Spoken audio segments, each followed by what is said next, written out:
నమస్తే, నేను Chandana. Welcome to great Andhra big story. Polling ప్రక్రియ పూర్తయి 10 రోజులు గడిచిపోయినా ఏపీ రాజకీయ ముఖ చిత్రం పజిల్గానే ఉంది.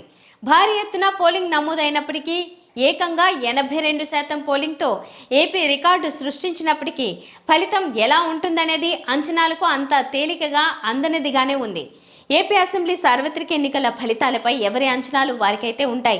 అయితే ఆ వెంటనే వారి నుంచినే అనుమానాలు వ్యక్తమవుతూ ఉన్నాయి. కాస్త అటు ఇటుగా ఆలోచించే వాళ్ళలో అంచనాలతో పాటు అనుమానాలకు లోటు లేదు. అయితే మరికొందరు ఫలానా పార్టీ అంటూ కాన్ఫిడెంట్గా చెబుతూ ఉన్నారు. వారి కాన్ఫిడెన్స్కు ప్రధాన కారణాల్లో ఒకటి వారికి ఆ పార్టీపై ఉన్న అభిమానం. తాము అభిమానించే పార్టీ ఖచ్చితంగా గెలుస్తుందని వాదించే వాళ్లకు కొదవలేదు. అందుకు రీజన్లు ఏంటి అంటే, యథాతథంగా తమ అభిమాన ముసుగుతో చేసే విశ్లేషణ అంతా వారు చేస్తారు. అందులోనూ ఇది సోషల్ మీడియా యుగం. సోషల్ మీడియాలో తాము చేస్తున్నదంతా నిజమనే భ్రమలో ఉండేవారు ఎక్కువ. తమ అభిమానులతో వారు ఆల్రెడీ బోలెడు వాట్సాప్ గ్రూపుల్లో ఉంటారు. ఆ వాట్సాప్ గ్రూపుల్లో అన్ని వారి అభిమానానికి అనుగుణంగానే పోస్ట్ అవుతాయి. అలాగే ఇన్స్టాగ్రామ్, ఫేస్బుక్ల్లో వారు ఏవైతే చూడటానికి ఇష్టపడతారో అవే వారికి సజెషన్గా వస్తాయి. వారి ఆసక్తులు, అభిమానాలకు తగ్గట్టుగానే విశ్లేషణలు, సెటైర్లు, మీమ్లు వస్తూ ఉంటాయి. దీంతో ఈ ప్రభావానికి కూడా వారు లోనవ్వటంలో విచిత్రం లేదు. దీంతో ఏదేమైనా తమ అభిమాన పార్టీనే గెలుస్తుందనే అభిప్రాయం వారికి గట్టిగా ఏర్పడుతుంది. దీంతో వారిని అడిగితే మరో మాట లేదని వాదిస్తారు. మరో విశ్లేషణ వినడానికి కూడా ఈ కేటగిరీ జనాలకు ఇష్టం ఉండదు కూడా. ఇక ఎగ్జిట్ పోల్స్, ప్రీ పోల్ సర్వేలు అంటూ రకరకాల ప్రచారాలకు కొదవలేదు. వీటిల్లో ప్రీ పోల్ సర్వేలకు చాలా వరకు స్వార్థాలున్నాయి. తాము కోరుకున్న పార్టీనే అధికారంలోకి రావాలనే ఆశల మేరకు ప్రీ పోల్ సర్వేలను విడుదల చేసేవారు బోలెడంత మంది. మీడియా ముఖంగా కూడా ఇదే జరుగుతోంది. యూట్యూబ్ విశ్లేషకుల వెనుక కూడా బోలెడు ఆర్థిక ప్రయోజనాలు, అభిమానాలు ఉంటాయనేది కూడా కాదనలేని అంశమే. ప్రధాన స్ట్రీమ్ మీడియాకు తమ ప్రయోజనాలే ముఖ్యం. కనీసం సోషల్ మీడియాలో అయినా కాస్త నిక్కచ్చిగా మాట్లాడేవారు, వెబ్లో వాస్తవాలను రాసేవారు ఉంటారేమో. కానీ ఈనాడు, సాక్షి, ఆంధ్రజ్యోతిల ఇమేజ్ గురించి వేరే చెప్పుకోనక్కర్లేదు. ఒక్క మాటలో చెప్పాలంటే సాక్షి పుట్టుకతోనే తన డిఎన్ఏను కొనసాగిస్తే ఈ ఎన్నికల ముందు పచ్చపత్రికలు బట్టలు విప్పేశాయి. తాము ఏం రాస్తున్నామో, ఏం రాశామో కూడా అవి వీక్షించుకోలేనంత మదోన్మత్తులు అయ్యాయి. 2009 ఎన్నికల ముందు పాంచజన్యం పేరుతో ఒక పత్రిక వైఎస్ పై విపరీతమైన విషం చిమ్మింది. ఆ హద్దుల్లేని విషయాన్ని జల్లినా తను కోరుకున్న కూటమిని అయితే ఆ పత్రిక అధికారంలోకి తీసుకురాలేకపోయింది. అయితే ఆ తర్వాత కూడా ఎక్కడా తగ్గలేదు. వైఎస్ మరణానంతరం మరింత విషం వెదజల్లింది. అది ఎంత శాతం ఓట్లను ప్రభావితం చేసిందో కానీ 2014లో ఎలాగోలా తాను కోరుకున్న వ్యక్తిని సీఎంగా చేసుకోగలిగింది. ఆ తర్వాత ఎంత చేసినా మళ్లీ తాను కోరుకున్న పార్టీని 23కు పరిమితం కాకుండా ఆపగలగలేకపోయింది. ఇక గత 5 ఏళ్లుగా ఆ పత్రిక, ఆ పత్రికలు, ఆ టీవీ ఛానళ్లు రేయింబవళ్లు జగన్ పై చేయని విష ప్రచారం అంటూ లేదు. పత్రికలోని ప్రతి లైన్లోనూ జగన్ గొడ్డలి వేటు అనే మాటను ప్రయోగించడమే పని అన్నట్టుగా సంవత్సరాల పాటు ఎన్నికల ముందు విపరీతంగా తాము చేయగలిగిందంతా చేశాయి పచ్చ మీడియా ముఠాలు. మరి వీరి కష్టం చూస్తే 2009 నాటి పరిణామాలు కొన్ని గుర్తుకు తెచ్చుకోవచ్చు.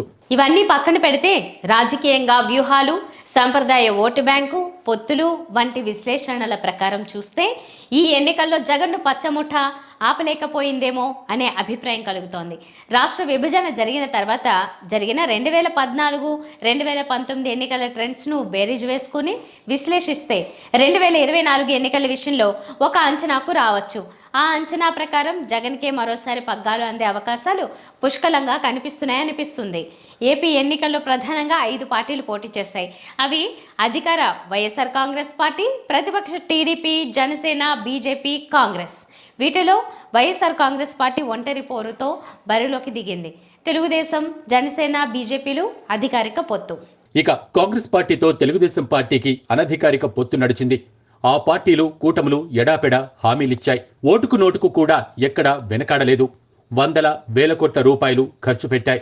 ఈ పరిణామాల్లో విశ్లేషణలకు అందే అంశాలను 2014 ఎన్నికలతో మొదలు పెడితే వైఎస్ఆర్ కాంగ్రెస్ పార్టీ తొలిసారి పోటీ చేసిన పూర్తిస్థాయి ఎన్నికలవి. ఆ ఎన్నికలకు గట్టిగా 6 నెలల ముందు వైఎస్ జగన్మోహన్ రెడ్డి జైలు నుంచి బయటకు వచ్చాడు. అంతకు 16 నెలల ముందు జగన్ పార్టీ ప్రారంభించిన కొన్నాళ్లకే జైలు పాలయ్యాడు. పార్టీ నిర్మాణం, ప్రిపరేషన్ వంటి అవకాశాలను ఏమీ ఇవ్వకుండా కాంగ్రెస్ అధిష్టానం జగన్ ను జైలుకు పంపింది. అప్పటికే జగన్ పార్టీ ఉప ఎన్నికల్లో సత్తా చూపించింది కాబట్టి ఆ పార్టీని చిదిమేయటం కాంగ్రెస్ కు సాధ్యం కాలేదు. అదే సమయంలో తాను చేసిన రాష్ట్ర విభజనతో ఏపీలో కాంగ్రెస్ పార్టీ మట్టుగొట్టుకుపోయింది. గమనించాల్సిన అంశాలు ఏంటంటే 2014 ఎన్నికల విషయంలో జగన్కు దొరికిన సమయం అతి స్వల్పం. కొత్తగా ఏర్పడిన ఒక పార్టీకి, అందున కేంద్రంలో రాష్ట్రంలో అధికారంలో ఉన్న కాంగ్రెస్ను ఎదుర్కొంటూ, చంద్రబాబును ఆయన కవచకుండరాల లాంటి మీడియాను ఎదుర్కొంటూ జగన్ పోలింగ్కు 6-7 నెలల ముందు తన పని మొదలుపెట్టాడు. జగన్కు అప్పటికున్న రాజకీయ అనుభవం పరిమితం. వైఎస్ఆర్ కాంగ్రెస్ పార్టీకి వ్యతిరేకంగా బలమైన మీడియా వర్గాలు విపరీతంగా పనిచేశాయి. మరోవైపు తెలుగుదేశం పార్టీ బీజేపీ పవన్ కళ్యాణ్లతో జట్టు కట్టింది. మోదీ వేవ్ దేశంలో ఒక రేంజ్లో ఉండింది. తాను పోటీ చేయకపోయినా పవన్ కళ్యాణ్ రాష్ట్రమంతా తిరిగి చంద్రబాబును మళ్లీ సీఎంగా చేయమంటూ ఒక రేంజ్ వీరావేశాలను ప్రదర్శించాడు. మరి అంతమందిని ఎదుర్కొంటూ, అన్ని రకాల వ్యూహాలను ఎదుర్కొంటూ జగన్ కొత్తగా పెట్టిన తన పార్టీని 67 సీట్లతో నిలిపాడు. ఓట్ల తేడా లెక్కల ప్రకారం చూస్తే ఆ ఎన్నికల్లో టీడీపీ, బీజేపీ, జనసేన కూటమికి జగన్ పార్టీకి వచ్చిన తేడా కేవలం 5 లక్షల ఓట్లు. 2 కోట్ల మందికి పైగా ఓట్లేస్తే అందులో 5 లక్షల ఓట్ల తేడాతో జగన్ పార్టీ వెనుకపడింది. జగన్ కు అప్పుడు ఉండిన ప్రతిబంధకాల ప్రకారం చూసుకున్నా చిక్కిన అతి తక్కువ సమయం, ఎదుర్కోవలసిన వ్యక్తుల శక్తి, వీటన్నింటినీ దాటి కూడా జగన్ పార్టీ 67 సీట్లను సాధించుకుంది. ఒక్క మాటలో చెప్పాలంటే అది వైఎస్ఆర్ కాంగ్రెస్ పార్టీ వాస్తవ బలం. జగన్ వెంట ఎలాంటి పరిస్థితుల్లో కూడా ఆ ఓటు బ్యాంకు, ఆ సీట్లు ఉంటాయి. తెలుగుదేశం పార్టీ అధికారంలోకి రావాలన్నా వైఎస్ఆర్ కాంగ్రెస్ పార్టీకి ఉన్న ఆ బేస్ను ఏం చేయలేదు. ఇక అదే ఎన్నికల్లో వైఎస్ఆర్ కాంగ్రెస్ పార్టీ తరపున జరిగిన లోటుపాట్లు కూడా బోలెడు. ప్రధానంగా అభ్యర్థుల ఎంపికలో వైఎస్ జగన్ అపరిపక్వత కూడా అప్పుడు కనిపించింది. అనేక ఎంపీ సీట్లలో, బోలెడు ఎమ్మెల్యే సీట్లలో అభ్యర్థుల ఎంపికలో చాలా లోపాలు ఉన్నాయి. అనేక చోట్ల కొత్తగా రాజకీయాల్లోకి వచ్చిన వారికి టికెట్లు దక్కాయి.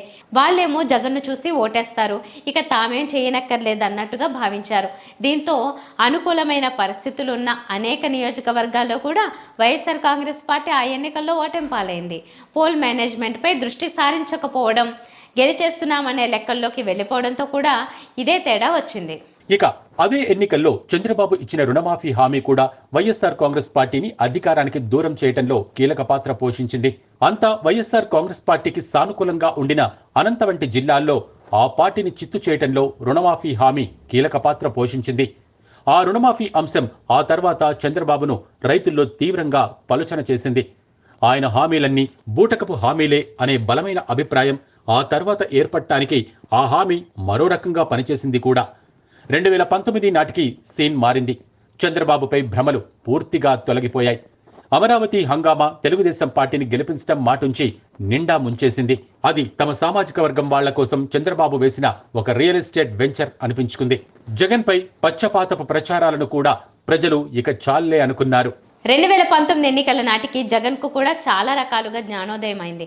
అనుసరించాల్సిన వ్యూహాల్లో మార్పు చేర్పులు చేసుకున్నారు. అభ్యర్థుల ఎంపిక తీరు పూర్తిగా మారిపోయింది. 2014 ఎన్నికల్లో వైఎస్ఆర్ కాంగ్రెస్ పార్టీ అభ్యర్థుల ఎంపిక గుడ్డెద్దు చేలో పడ్డట్టుగా సాగితే 2019 ఎన్నికల నాటికి ఎంపికల్లో చాలా ప్రాధాన్యతలు వచ్చి చేరాయి. 2014 ఎన్నికల్లో చాలా చోట్ల అంతకుముందు కాంగ్రెస్ పార్టీ అభ్యర్థులనే వైఎస్ఆర్ కాంగ్రెస్ పార్టీ కంటిన్యూ చేసి 10 ఏళ్ల కాంగ్రెస్ పార్టీ పాలనపై ఏర్పడిన వ్యతిరేకతను తానెదుర్కొంది. అవే మొహాలు చూసి జనాలకు మొత్తింది. ఆ ప్రభావం కూడా జగన్ పార్టీపై అప్పుడు పడింది. తల్లి కాంగ్రెస్, పిల్ల కాంగ్రెస్ అంటూ తెలుగుదేశం పార్టీ ప్రచారం హోరెత్తించింది. అప్పుడు అది కూడా 1-2% ఓట్లను జగన్కు దూరం చేసింది. అయితే 2019 ఎన్నికల నాటికి తెలుగుదేశం పార్టీ తను పిల్ల కాంగ్రెస్గా మారిపోయింది. జగన్ అసలు కథ 2019 ఎన్నికలతో బయటకు వచ్చింది. కానీ విని ఎరగని సునామీ లాంటి విజయాన్ని వైఎస్ఆర్ కాంగ్రెస్ పార్టీ సాధించింది. ఇక ప్రతి వ్యూహాలు కాస్త మారి ఉండవచ్చు, కానీ 2024 నాటికి రాష్ట్రంలో రాజకీయ ముఖ చిత్రం పెద్దగా మారలేదు. రెండే ప్రధాన పార్టీలు బీజేపీ, జనసేనలు చంద్రబాబు తోకలుగా ఉండిపోవటం కొత్త ఏమీ కాదు. కాంగ్రెస్ ను చంద్రబాబు ఒక పాచికగా విసిరారు. ఇప్పుడు జగన్ 2014 నాటి జగన్ కాదు. ఇప్పటి వైఎస్ఆర్ కాంగ్రెస్ పార్టీ 2014 నాటి వైఎస్ఆర్ కాంగ్రెస్ పార్టీ కాదు. నాటి పరిస్థితులతో ఆ పార్టీ నిర్మాణానికి, నాటి జగన్ వ్యూహాలకు ఇప్పుడు సంబంధం లేదు. ఒక రాజకీయ పార్టీగా వైఎస్ఆర్ కాంగ్రెస్ పార్టీ పూర్తి స్థాయిలో నిర్మితమైంది. జగన్ ఇమేజే ఆ పార్టీకి పునాది అయినప్పటికీ 2014 వలె అంతా జగన్ చూసుకుంటాడు అనే పరిస్థితి ఆ పార్టీలో లేదు. ఇటీవలి ఎన్నికల్లో పోల్ మేనేజ్మెంట్ లో అయితే 10 ఏళ్ల కిందటి నాటికి, ఇటీవలి ఎన్నికల నాటికి వైఎస్ఆర్ కాంగ్రెస్ పార్టీలో ఎంతో తేడా ఉంది. తమకు పడుతున్న ప్రతి ఓటును బూత్కు తీసుకెళ్లడానికి ఆ పార్టీ క్యాడర్ శ్రమించింది. ఈ సీన్ 2014లో లేదు. 2019లో ఆ పార్టీ క్యాడర్ ఎలా కష్టపడిందో ఇప్పుడు అలాగే కష్టపడింది. ఎమ్మెల్యే అభ్యర్థులైన జగన్ ప్రచారం అయిన 2019 నాటికి తీసిపోకుండా జరిగింది. మరి 2019 నాటికి 2024 నాటికి వైఎస్ఆర్ కాంగ్రెస్ పార్టీ విషయంలో కొన్ని తేడాలున్నాయి. అప్పుడు లేనిది ఇప్పుడు ఉన్నది 5 ఏళ్ల పాలనా వ్యతిరేకత.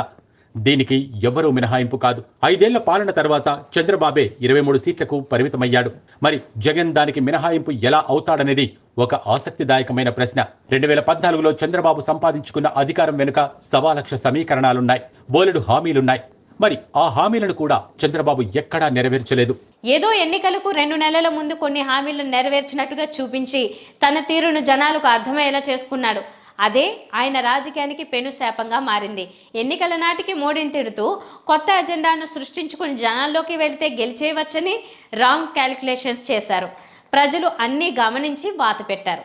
2019 ఎన్నికల నాడు ముఖ్యమంత్రి హోదాలో చంద్రబాబు చేసిన ఎన్నికల ప్రచారానికి 2024 ఎన్నికలలో జగన్ ముఖ్యమంత్రి హోదాలో చేసిన ఎన్నికల ప్రచారానికి స్పష్టమైన తేడా ఉంది.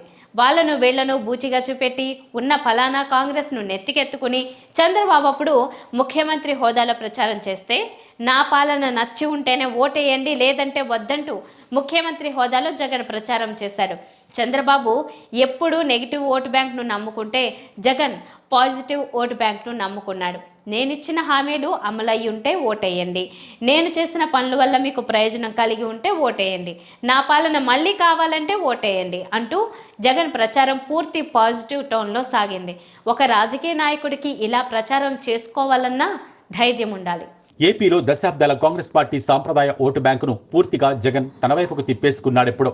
రెడ్లు, దళితులు, మైనారిటీ ఓటు బ్యాంకుల్లో జగన్ వాటా చెక్కు చెదరనిది. కాంగ్రెస్ పార్టీకి ఎలాగైతే అనుకూలంగా ఉండేదో అది జగన్ కు సానుకూలంగానే ఉంది. గత ఎన్నికలతో పోలిస్తే పార్టీ క్యాడర్లో జగన్ వ్యతిరేకతనైతే ఎదుర్కొన్నాడు. గత ఎన్నికల్లో 500 ఓట్లున్న ఒక పల్లెటూరులో గట్టిగా 100 మంది వైఎస్ఆర్ కాంగ్రెస్ పార్టీ యాక్టివిస్టులుగా తిరిగారనుకుంటే ఇప్పుడు వారి సంఖ్య కొంత తగ్గింది. ఆ ఓట్లు జగన్ కు మైనస్సే.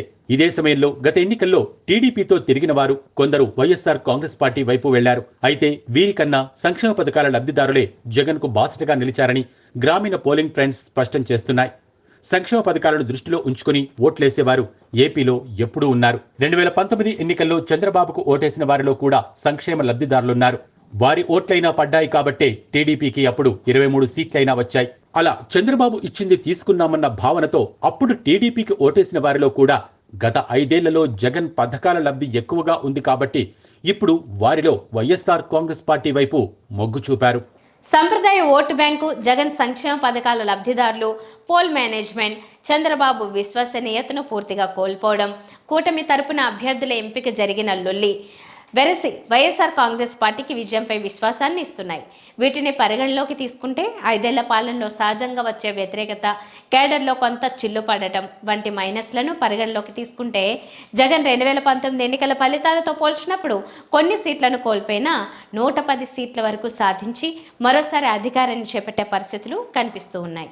ఇది ఇవాల్టి బిగ్ స్టోరీ. మరిన్ని టాపిక్స్తో కలుద్దాం. నమస్తే.